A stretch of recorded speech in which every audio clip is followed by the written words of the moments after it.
حمات مرتين هو انجنير فوز عدي oo macnaha uu maaday inuu macnaha lamaano jecel isku keeno ay carwada jecelka maxaa kaleeda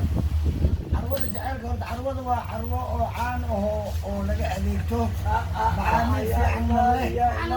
carwada waa laga adeegtaa rag iyo dumar ka adeegto si fiican gaar ahaan gabdha aad u qurux badan ka adeegtaan ma sha Allah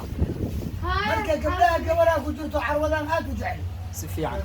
gabdhaha gabadha ku jirto carwada aad u jecel صح carwadana wiilal badan ayaa gadaan صح casirkan waxaa caddaynaa carwada inay gabadhaas caanshaq ay u hayso laakiin ma calaamadayn karo laakiin wada ogye ma calaamadayn karo yaa ceelkii ay garabto ma calaamadayn karo ma garatay si fiican dadweynaha horta waxaa markhaati ah oo mudiga carwada inay carwo dhisan ayda macaamiil leedahay gabadha joogto dadweynaha hal mar u jeedi tus ii marka ii soo jeedi u jeediyo okay marka carwada waa carwo oo aad u qiimo jaban carwada magaceeda buuqa naga daay carwada magaceeda ii soo gudbi hubiye electronic maxaa hubiye hubiye electronic hamuunay u qabaan dadweynaha hanaanay ugu adeegtaan culeys maaha beeceeda mobeelo brim ahna waa yaalaan iyo alaab kaloo electronic ah marka carwadan hadda ani sida aan ka arkayo hal gabadaa aad u jecel carwada ay jeceshahay carwada ani waxaan arki jaceylka carwada ay jeceshahay marka jaceylka carwada ay jeceshahay gabartaas aniga aan arki aan casirkaan ka sheegay caanshaqa carwada oo gabartaas jecel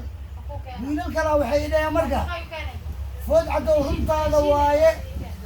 gabadhaan carwadaas waa jeceshahay hortaada ku xantan marka hadda wiilasha joogaana hal wiil waxaa leeyihi wiilashaan fiiri gabaryahay xoogaa fiiri xoogaa arrintan aygaa waxaa shaqala ka shifay maadiri wiilal badanaa carwada gadaan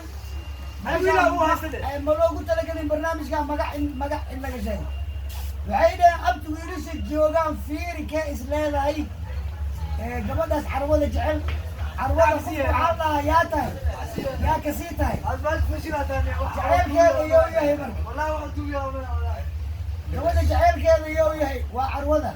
yow kasii yahay ayaan isku haystaa hal wiiloo indha jecel leh ayaa ku jiro wiilasha kasoo saarane markii oo aniga lay tusi dadweynaha u soo jeedi wiilashaan bal eega midkee baad is leedahay adigaana habixin imaw kaali jaceylka ani maku jiri mafahamteeda wiilashaan markay dadweyneoo fiirigo kee indha jecel leh oo gabadhaas ay jeclaan kartaa caddaan ma laga eegaayo madowna looma eegaayo laakiin indha jeceelaa la eegaa gabadhaas yaa indha jecel kaloo ay jeclaan kartaa wiilashaan carwaday ku jiraan dhammaan anna waa kor joogaa anna waa kor joogaa